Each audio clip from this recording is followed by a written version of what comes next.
जी नाज़रीन, मीरो खाना का आम ख़बर शेयर कंदाला और रिपोर्ट तालिब हुसैन लक मीरो खानम जिसकम कारकुनन पारां जिसकम जे मरकज़ी सॾ ते जिसकम चेयरमैन सनान खान कुरैशी अमजद महेसर दीदार शाम समेत मरकज़ी क़यादत ऐं क़ौमी कारकुनन ख़िलाफ़ कूड़ा केस दाख़िल करे गिरफ़्तार करण ख़िलाफ़ प्रेस क्लब मीरो खान अॻियां एहतिजाजी मुज़ाहिरो कयो वियो। उन मौक़े ते एहतिजाजी अॻवानी कंदड़ अॻवाननि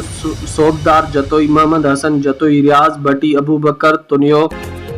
ऐं ॿियनि जे अॻवाननि मीडिया सां ॻाल्हाईंदे चयो त सिंध दुश्मन मंसूबे बहरिया टाउन ख़िलाफ़